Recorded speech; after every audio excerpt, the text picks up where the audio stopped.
Bien-aimés dans le Seigneur, bonsoir encore, bonsoir, parce que nous allons passer des moments merveilleux dans la présence de Dieu. Et nous continuons avec le même thème que nous avons commencé la fois passée.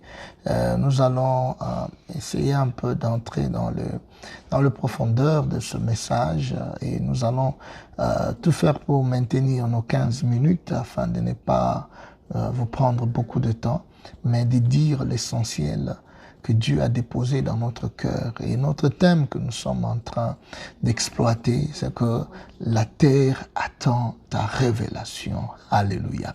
La terre attend ta révélation. Il est temps que quelqu'un se révèle. Il est temps que quelqu'un se glorifie. Il est temps que quelqu'un se lève et que la gloire de Dieu se manifeste en lui. Alors nous allons continuer à lire le même texte que nous avons commencé la fois passée.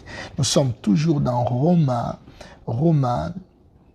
au chapitre 8 et nous allons lire du verset 18 au verset 21. La Bible dit ceci: « J'estime que les souffrances du temps présent ne sauraient être comparées à la gloire à venir qui sera révélée pour nous. » Alléluia. Bien-aimé, la parole de Dieu, elle est merveilleuse. La parole de Dieu, elle est puissante.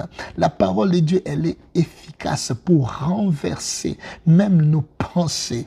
Alléluia. Écoutez ce qu'elle dit. « J'estime que les souffrances du temps présent », il y a quelqu'un pendant ce moment ici est en train de traverser des moments difficiles dans sa vie. Il est en train peut-être de pleurer chaque nuit, chaque jour, parce qu'il cherche une solution. Il est en train de traverser des moments que je ne pourrais même pas peut-être décrire. Il y a même des choses peut-être que je ne porterai pas tes chaussures. Des souffrances qu'on ne peut pas décrire, mais que des souffrances internes ou externes. Des souffrances autour de toi, des souffrances dans ta famille, des souffrances dans la vie de tes enfants. Mais j'ai une bonne nouvelle, J'estime que les souffrances que tu es en train de traverser maintenant ne seront jamais égalées. La gloire qui est en train de venir. Il y a une forte gloire. Et quand tu compareras cette gloire à ce que tu es en train de traverser, quand tu compareras cette gloire au moment que tu es en train de traverser, on ne saura même plus te retrouver. Celle-là, la personne-là qui a traversé des moments difficiles, avec celle qui est en train de vivre la gloire, ça sera deux personnes différentes, parce que la gloire à venir, elle est loin comparable. Elle est de loin comparable à la souffrance que tu es en train de traverser. Tiens bon encore, espère encore. Peut-être tu es juste à 2 jours de la solution. Peut-être tu es juste à 24 heures de ta solution. Peut-être à 45 minutes de ta solution. Il y a des gens qui ont raté la solution à leurs problèmes juste parce qu'ils ont été distraits, juste parce qu'ils avaient abandonné. N'abandonne pas. Tiens encore ferme, parce que la gloire qui est en train de venir, oh, je vois une forte gloire sur toi, une forte gloire dans ta vie. Tiens encore, parce que tu ne sauras pas comparer. Tu ne sauras pas comparer cette gloire que tu vas vivre au temps difficile que tu es en train de traverser. Alléluia. God bless you. Aussi, la création, la Bible dit, la création attend-elle avec un ardent désir. De la même manière que les temps présents ne seront pas, les temps présents de la souffrance que tu es en train de traverser, ne seront pas égalés la gloire à venir.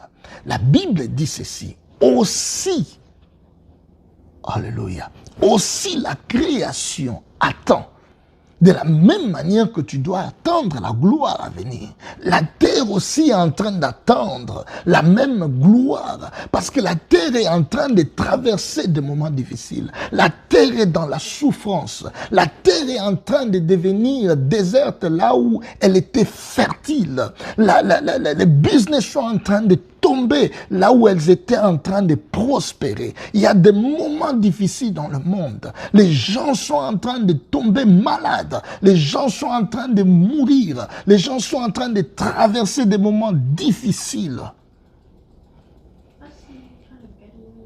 Mais il y a une vérité, elle attend. Cette terre-là attend la révélation, avec un ardent désir, la révélation des fils de Dieu.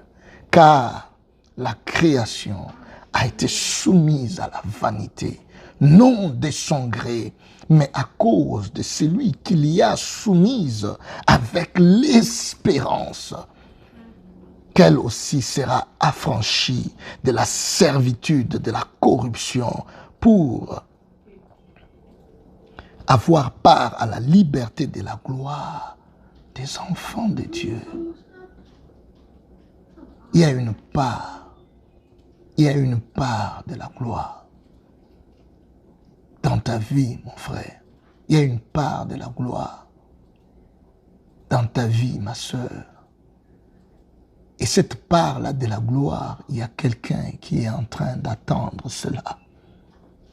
Il y a quelqu'un qui est en train de soupirer. Vous savez, dans la Bible, tous les grands hommes que Dieu dont on parle dans la Bible que Dieu a utilisé, c'est parce qu'ils avaient accepté leur appel. C'est parce qu'ils ont répondu avec un oui à leur appel. Et ils s'y sont mis pour essayer de faire la raison de leur existence, accomplir la raison de leur existence. David, un exemple qu'on nous donne toujours. Il était effacé dans sa famille. À plusieurs reprises, David était effacé dans sa famille.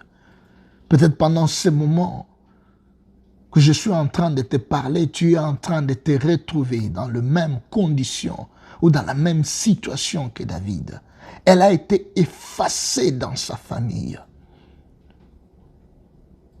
Au point que même, on a oublié de les compter parmi les enfants. Imaginez-vous votre père qui vous met au monde et quand on vient demander le nombre de ses fils, il étale tous les enfants. Ce n'est pas que David était l'enfant d'une autre maman. Non, il venait de la même lignée, même papa, même maman, avec ses frères. Mais quand il fallait compter tous les enfants, David n'a pas été compté. Il a été mis à l'écart. Et lui, sa place, c'était toujours faire paître le troupeau de son père. Faire paître le troupeau de son père. Mais une chose était, et que là où il était, en train de faire paître le troupeau de son père, il était en train de se révéler. Il était en train de vivre la révélation de sa personne. Il était en train de marcher dans sa vision. Il était en train de marcher dans sa mission. Il était en train de marcher dans ce pourquoi Dieu l'avait créé. Un berger de brebis qui deviendra un grand berger des hommes. C'est pourquoi il avait la facilité même d'écrire les psaumes 23, parce que c'est tout ce qu'il a vécu. C'est tout ce qu'il a vécu depuis son enfance, d'être un berger. Il savait qu'est-ce qu'un berger. Il savait qui est un berger. Quand est-ce qu'un berger peut réagir? Quelle est la raison d'être d'un berger? Quelle est la mission d'un berger? Comment un berger peut prendre soin de ses troupeaux? Alléluia. Et pendant qu'il le faisait, il était dans la phase de sa révélation. Et dans son secret, Il avait le temps aussi de chanter pour son Dieu. Un berger chanteur.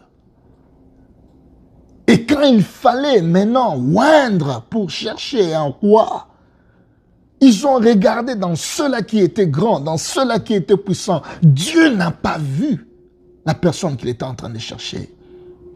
Il a dit, cherche-moi, est-ce qu'il n'y a pas encore un enfant? Il n'y a pas un... Mais celui-là, même s'il venait, je ne pense pas que ça peut être lui. Beaucoup se retrouvent dans ces cas-là, où les parents n'ont pas la révélation de leur vie. C'est toujours difficile quand un parent n'a pas non plus compris la mission de son fils ou la révélation de son fils. Et ils ont eu le temps de le oindre. Mais après cela, il rentrait toujours en train de se former pour sa révélation. Bien-aimé, il est temps que tu travailles en secret pour ta révélation. Il y a des choses qui sont en toi.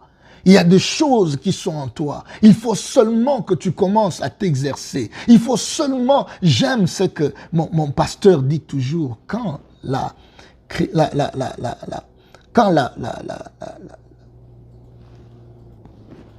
préparation rencontre l'opportunité, il y a toujours succès.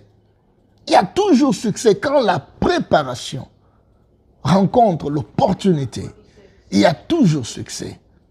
Alors c'est à cela que David était. Il s'est lancé de travailler, de prendre soin des troupeaux. Mais un jour, comme il en vient toujours, Dieu est le Dieu des opportunités. Dieu est le Dieu qui rassemble les circonstances en notre faveur. Il le prépare et il le met sur notre chemin. Dieu avait mis sur le chemin de David des circonstances pour qu'il puisse maintenant se révéler dans le monde. Il y a un temps où tu dois te révéler dans le secret. Et il y a aussi un temps où tu dois te révéler dans le monde. Parce que la terre attend.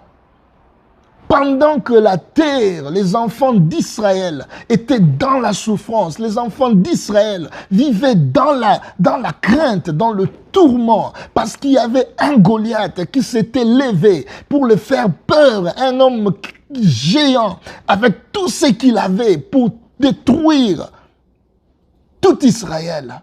Et il avait même le culot d'insulter le Dieu d'Israël.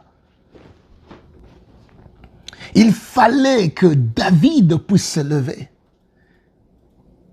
et aller combattre ce Goliath. Parce que la terre était dans le problème. Parce qu'il fallait que les souffrances du temps présent puissent arrêter un moment, afin que la gloire qui était en train de venir puisse maintenant se manifester. Il est temps que tu te révèles, mon frère. Il est temps que tu te révèles, ma soeur. Parce que la terre est la terre est en souffrance. Tu es la solution à un problème. Dieu t'a créé pour être la solution à un problème dans ce monde. Dieu t'a créé pour être la solution à un problème dans ce monde. Tu dois comprendre qu'est-ce que Dieu a mis en toi. Quelle est cette solution que Dieu a mis en toi pour ce problème qui est dans ce monde? David s'est levé et il a terrassé Goliath. Il a terrassé Goliath qui a fait souffrir les enfants d'Israël pendant des jours et des jours. Quand il voyait un géant sortir, il fuyait.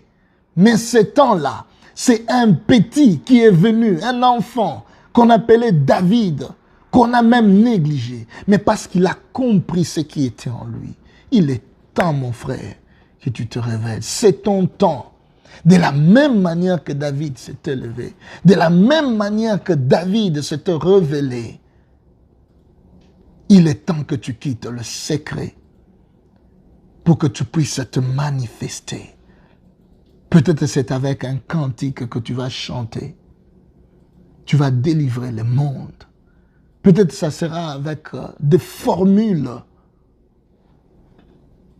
pour détruire cette Covid qui est en train de terrasser le monde.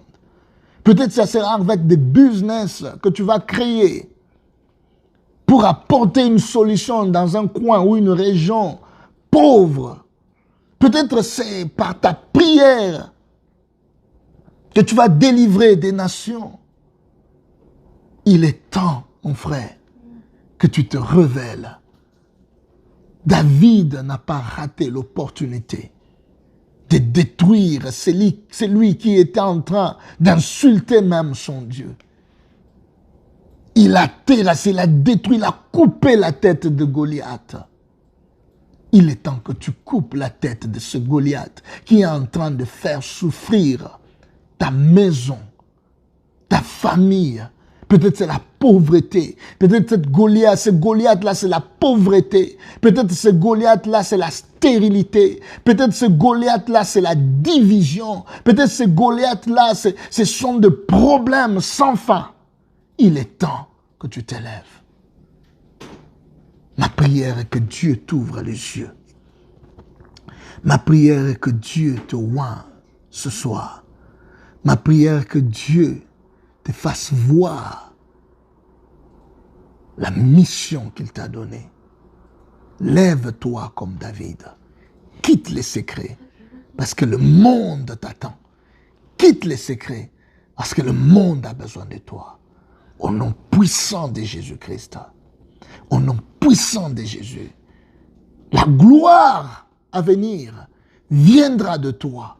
La gloire de ce frère-là qui est auprès de toi en train de souffrir. La gloire de ta famille qui est en train de souffrir viendra de toi, de ta révélation.